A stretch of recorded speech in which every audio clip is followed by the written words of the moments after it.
There's a good chance if you're watching this video, you're watching one of my videos for the very first time. And so what I'd like to do is introduce myself, let you know what this channel is about and why I'm doing it. I'm going to give you a short version of the story first. My name's James, I'm 65 years old and I started this channel two and a half years ago. And what the aim of the channel was to pass the stories of my life and the lessons that I've learned from my life to my two sons. That was the whole reason for doing this.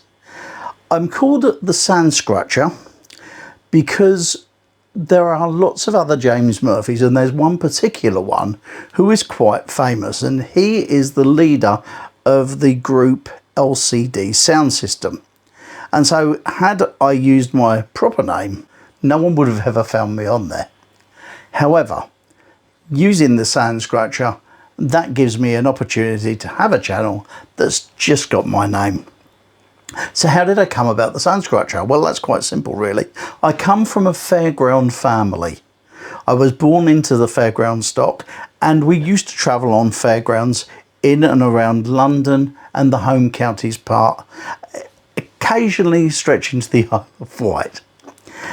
But I was born down the coast, because as well as travelling on fairgrounds, my dad had an amusement arcade and side stalls and things in the casino, which was an amusement park in Canvey Island. I was born at Leigh-on-Sea, just down the road. And what happens with showmen is they give showmen that stop travelling and go down to the coast to earn a living a nickname. It's the Sandscratcher, because they've stopped travelling and they're scratching a living down the coast, and that's where the name comes from. So what can I tell you about this channel? The channel is something that I wanted to do because I saw a lot of people having fun doing it when the lockdown was on. I watched it, saw lots of people doing it. I thought that it would be something that I would like to do. But you see, at the time, there weren't that many people in my age group that were doing it. It was all younger people. And so for a while, I felt as though I was too old. This wouldn't be something for someone like me. But 2 years of procrastinating, I suppose you could say, and I decided to give it a shot. And so I started YouTube with the whole agenda of making stories as a legacy for my two sons, and when they come along, grandchildren. And that's where the station started.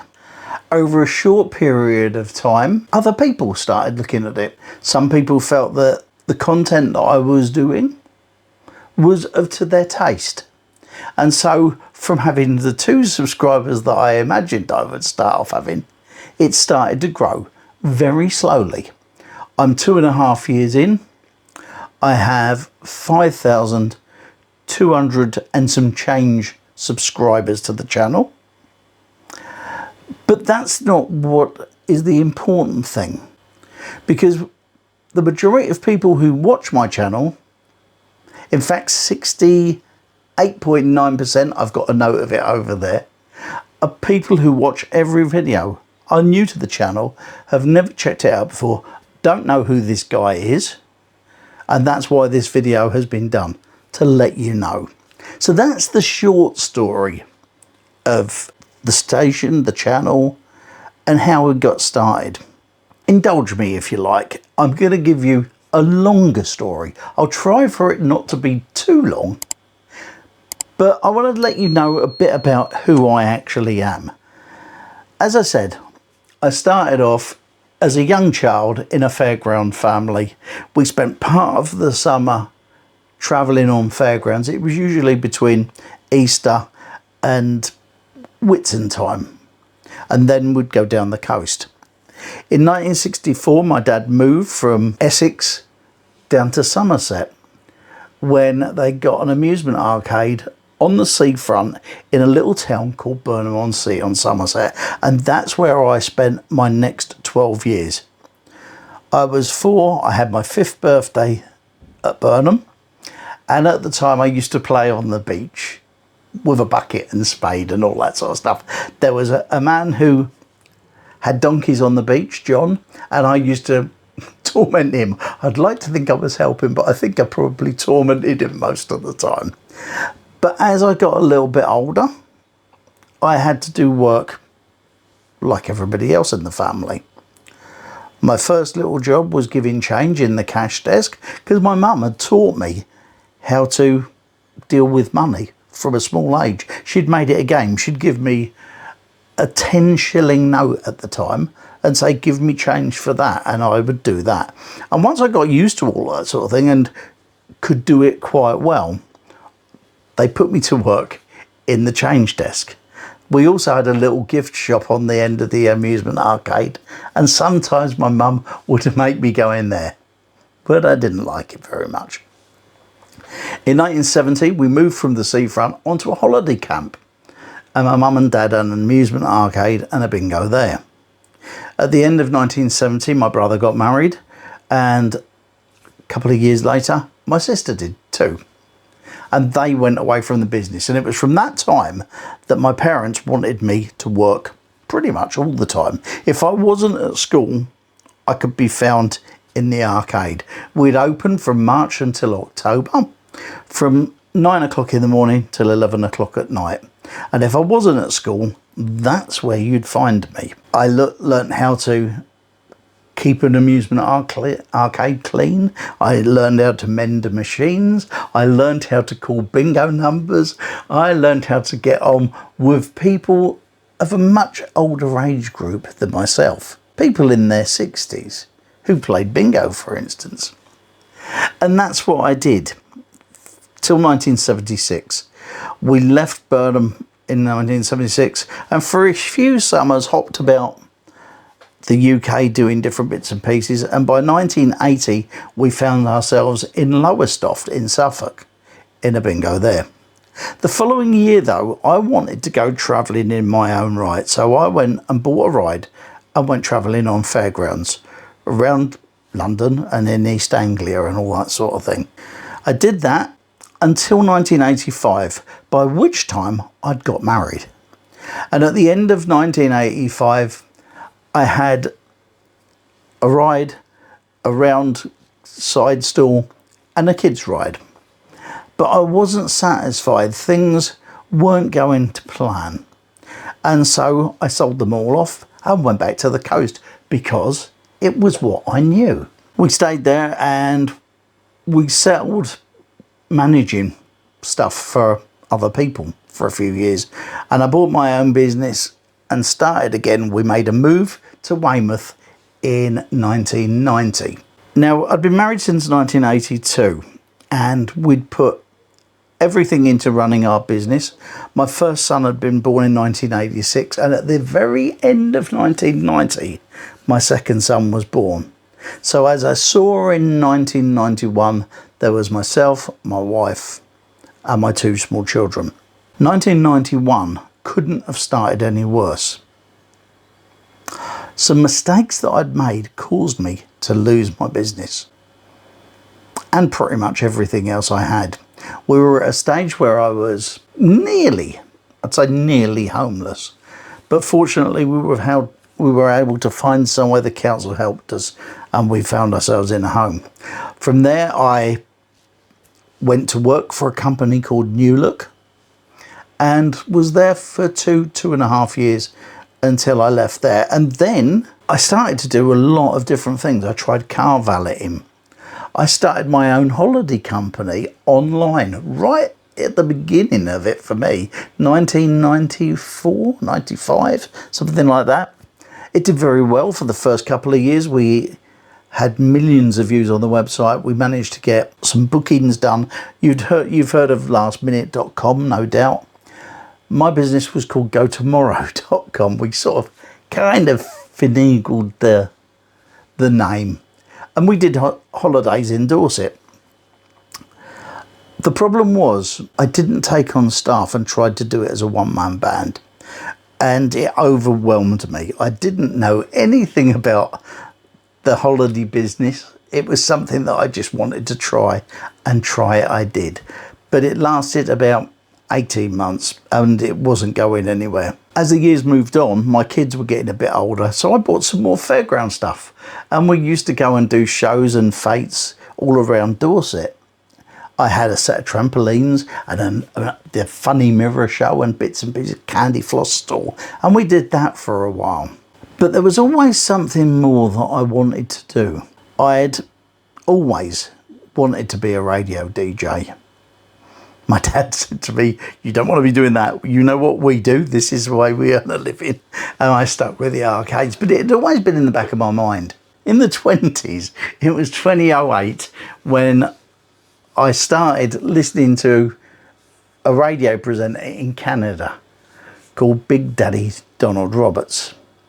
And he encouraged me to do radio. And at the time, I was DJing as well as having the fairground stuff. So I'd used to DJ at weddings and parties and all that sort of thing. So I had all the equipment to do it. And I started doing a radio show to keep my disco customers in touch with me. I used to send out newsletters, but they got a bit boring. So I did them radio shows just to keep me in their mind. Some friends of mine said you should start playing all that disco music that you used to play when we were younger. So I did a radio show based on that. Then they said to me I should try and get on internet radio. I did that too. And it went on and on and on. So at one stage I was doing radio shows around the world, syndicating them from my home. And I had listeners in 95 countries and territories. That was going really well. But what went wrong at the time was that my wife and myself drifted like that. And we ended up splitting up. We both wanted different things. And so I split up and I moved to where I live now in Cambridgeshire. And I did the radio for a while. And everything was moving on. I met another lady who is now my wife. And we continued to build the radio business. But along the way, I made loads and loads of mistakes. Because in between all of this as well, I was a football club director for a non-league football club. That was back in Weymouth. Whilst I was doing the DJing, I also started an online magazine. And we ran that for 18 months or so. I also ran 2 online radio stations. So I was kind of busy, very busy, till the end of 2016 when I was found to have a lump on my kidney and was very ill. They rushed me into hospital, took the kidney out, and with it, cancer. And from then on, I've pretty much started again. I lost my way a bit. I found that when I'd recovered from that, I didn't want to do the radio anymore. I lost my enthusiasm. And so for a few years, I bumbled around trying to find something else to do. I put together 2 business plans for businesses that neither of which came into fruition. So as you can tell, I've had a pretty much up and down life. More mistakes than I care to imagine.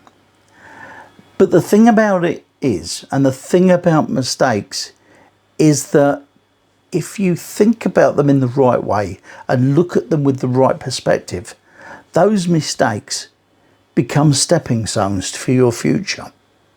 And also, all those things, when you think the world is on your shoulders and everything is falling to pieces, that's when resilience comes in and you learn to become a stronger person. You learn life lessons that will hold you in good stead. And that brings us right back to my YouTube channel, because that's mostly what I talk about. I talk about the lessons that I've learned along the way. I talk about things that have happened in the past that have helped make me the man that I am today. There are lots and lots of things that I've done wrong. Lordy, so many. But I've learned from the majority of them. I've tried some a couple of times just to make sure that I knew I was wrong. And that is what I bring to the channel. I also talk about my love of film and movies and DVDs and all that sort of stuff. I like a bit of music, as you can see behind me, and I read quite a bit too.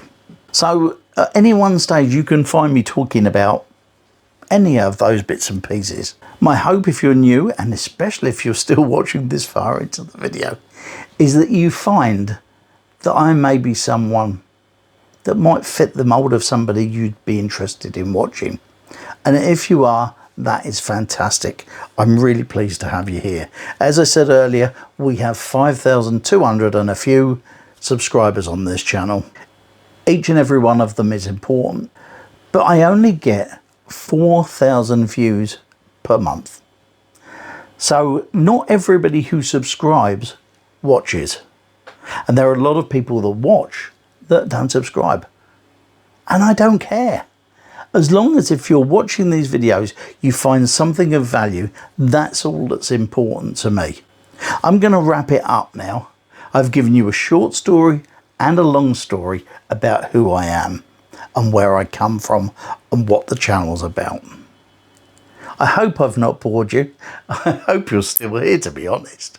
And if you are, have a look up there, and I'm going to give you some reasons why you should live your life with the handbrake off. And hopefully I'll see you in another video.